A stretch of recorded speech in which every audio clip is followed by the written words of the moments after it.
Si Sueño ang ating unang model. Yung gate and fence po, hindi siya kasama sa turnover.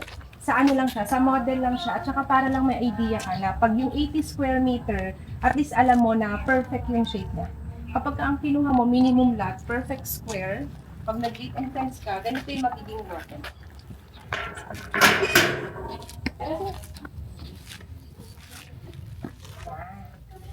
So, pag nag-land, ang maganda kay Sueño, nagmumukha siyang detached. Kahit na single attach siya. Kasi nga, nasa likod yung So, ang nangyari, yung harap mo, ganito kalaki yung space. Yung left side, ayan, may space ka rin.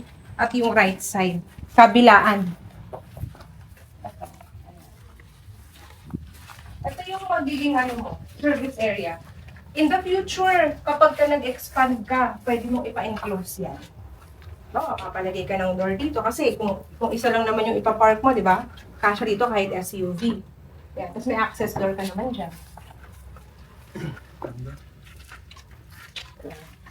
Sa turnover, ganito talaga itong bahay.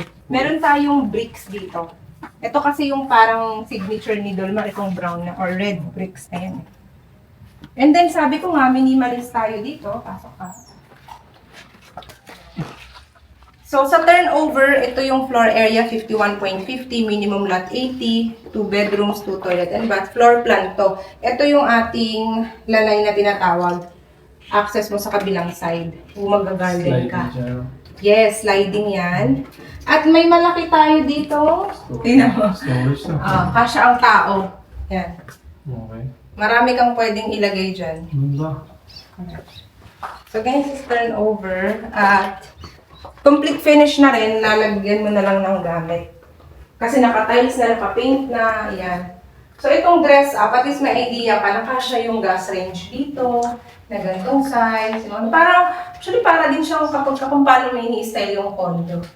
No? Minimalist. Ayan. Yeah. It's very cute. Kung hindi naman big family, up to 4 lang, pwede na kasi 2 bedrooms eh. Kaya-kaya. Lalo na kung isa o dalawa lang kayo. Masunod mo sa ayan. Sige pa. Yes, first toilet and shower natin. Ayan. Sige, pasok na sir. Ganyan na siya sa turnover. Maganda sa single attached talaga na ganito. Meron kang ano dito window, hindi siya yung parang nakasarado lang.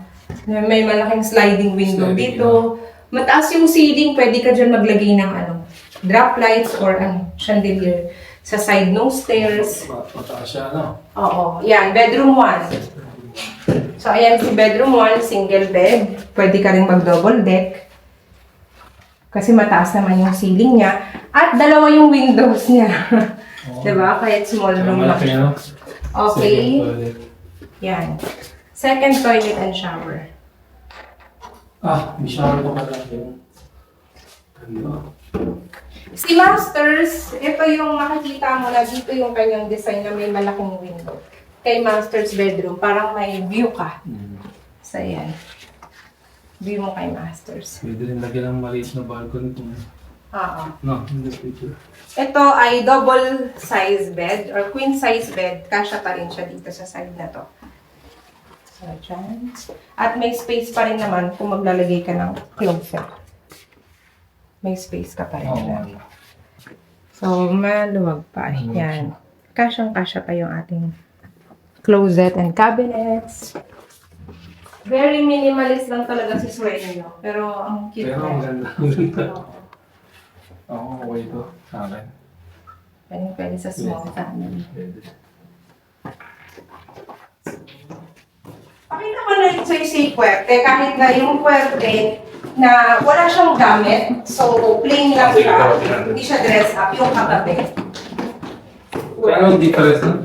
3 bedrooms yun.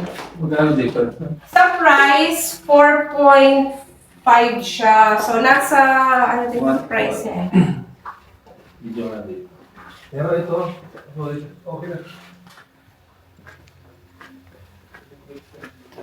Oo, ito yung magandang space dito. Ang laki-laki pa ng space mo, oo. Ito Diba? yung ito. Oo, alam pa ng space mo dito. Kasi Kasi kapag townhouse, hindi ka makakapag-garden. Ang ganda nung meron kang ano eh. Kapag gano'n ka, plantita. Detalye.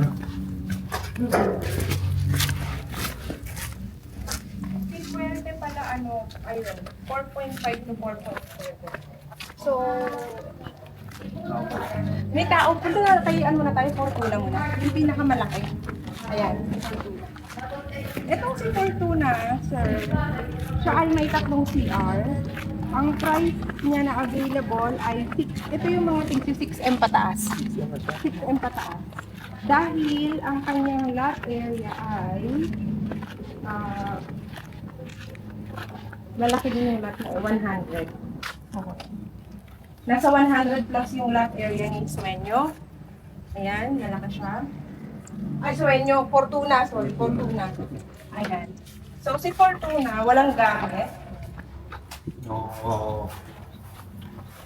So, ganito yung style ni Fortuna. Pero pare-pares mga lahat nila. Oo. May nag-iisa lang na 80 square meter na available sa inventory ngayon na 5.1. Fortuna 5.1. Nag-iisa lang siya. Pag nakuha na yun, ang natitirang available ay 6.1, 6.2, 100 na yung lot eh. 100 square meter lang. So, yun yung difference niya kasi sa lot size. Tapos ito, meron siya ditong small room. Kung ano gagawin mo dito sa small room na yan, kay Fortuna. Extra room, no? Extra room. At malaki din yung ano niya dito. Storage. Kasya ang tao. Parang room na rin to, no?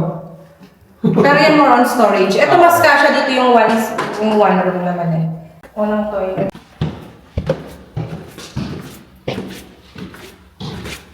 Siyempre, mas malaki na to. Kaya, ito nung kanyang toilet and shower naman ang pangalawa.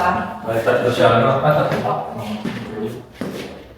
Yung room 1, dito ba tayo? Room 1, single bed. Yung mga maliliit na rooms, pang single bed lang siya. Itong masters yung kasya yung double bed.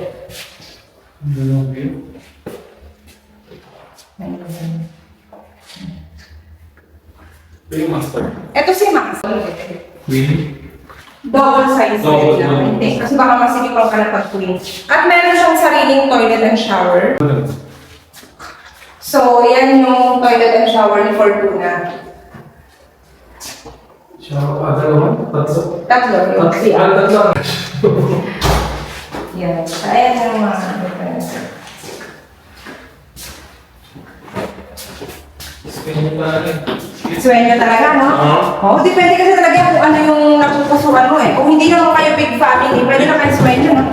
Dalawa lang. Very good for startup na yun. Si Sueño. Yan. Okay, ma'am. True.